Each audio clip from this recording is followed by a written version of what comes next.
Once upon a time, quite a while ago actually, a young boy named Edward and his grandfather came to the great and good city of Lucio, where they were planning to open a bookstore.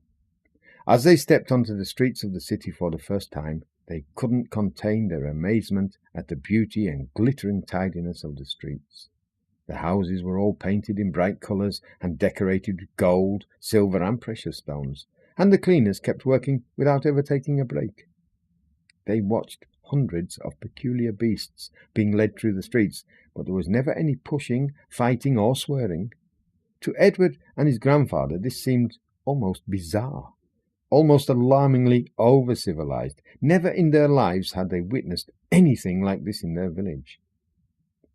Having reached the centre of the city's main promenade, they saw a small white house being erected, and soon realized that the building material was nothing but sugar. A man with burning red hair, a hysterically yellow waistcoat, and poisonously green trousers was standing aside, monitoring the construction process and giving instructions to the workers. "Never seen a traffic light bossing people around before," the grandfather said, amused. Edward laughed. Everybody around them was smiling from ear to ear and appeared to be so jubilant and in such festive spirits that little Edward and his grandpa soon lost all their fears regarding their future. Surely, in a town like this, it would be utterly impossible not to succeed in anything and to be poor and miserable. Also, the grandfather couldn't see any bookshops on the city streets, and this gave him hope. With such a glaring lack of competition, they would have no difficulty at all in making their living. Or, as Edward persisted on putting it, their enterprise would be a doddle.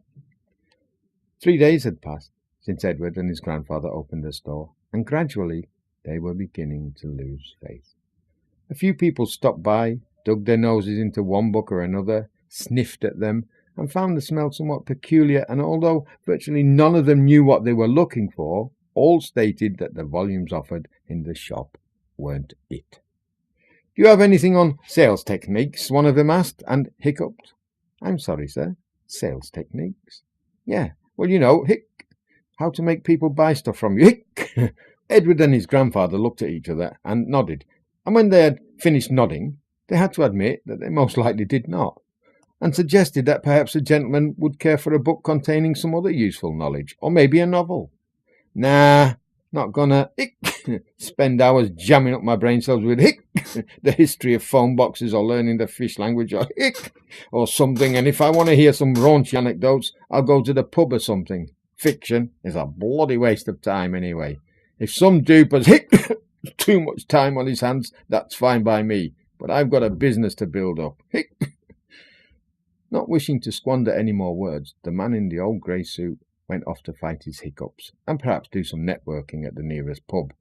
And although this doesn't have much to do with his story, maybe you would still like to know that he died 2 months later.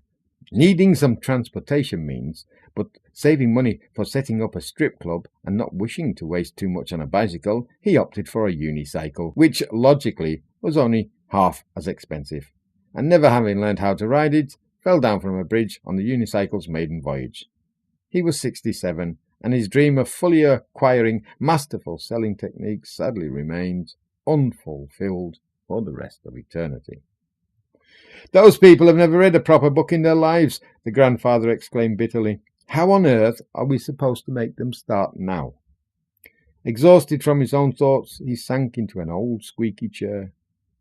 "We're stone broke. All our savings went into this store. If we don't sell at least one book any time soon, we will have to go back to our desolate village, where the people are hungry and rude and gloomy, and the streets are filled with dirt." "Don't worry, Grandpa," Edward comforted him.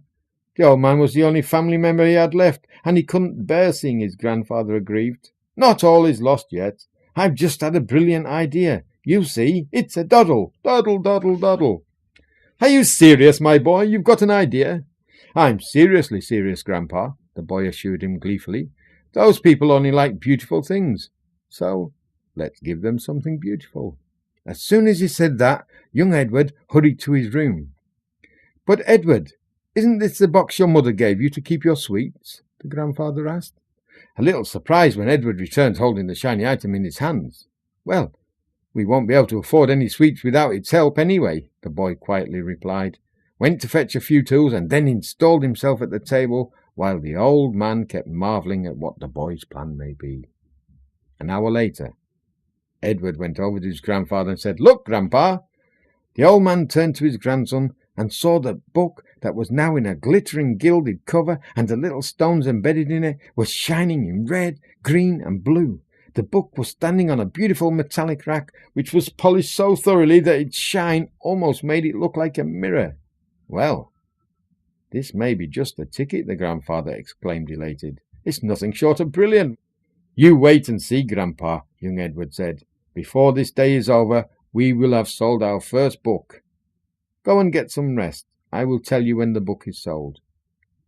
The old man followed the instructions and went to get some rest.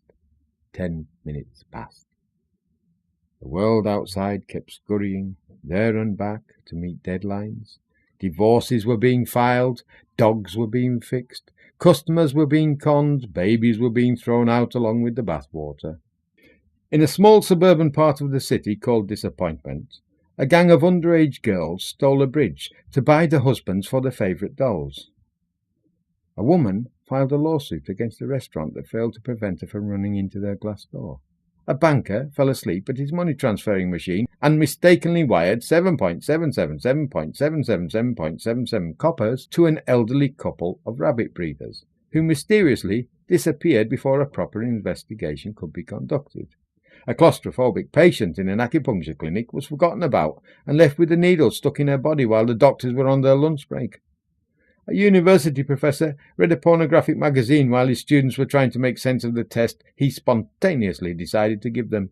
And the butcher, on the city's main promenade, came up with the idea of selling the meat of pigs who had been smoking marijuana for the past 3 months. Within a month, he increased his turnover by 163%. When the shop door opened and the doorbell rang, Edward saw a married couple of about 50, immaculately dressed, and armed with a huge red, white, spotted umbrella and a wide, sterile smile. When the customers left, the old man came out to the counter. "We finally made some money, Grandpa," Edward exclaimed. "Really? We did?" The old man couldn't believe the business was finally taking off. "Did they buy a book? Did they really buy a book?" "Well, Grandpa," Edward replied, "I have some good news and some bad news." "All right then. Well, give me the bad news first." "The bad news is, no, we didn't sell the book." The old man's shoulders sank, but there was still a glimmer of hope left in him. "And what would the good news be, then? You said we have made some money, didn't you?" "The good news, Grandpa," Edward declared. "The good news is they bought the book cover and the rack." By the time Edward died of syphilis, aged 69, Or y Plata Inc. had become the most successful enterprise in the field of cheap jewellery and souvenirs.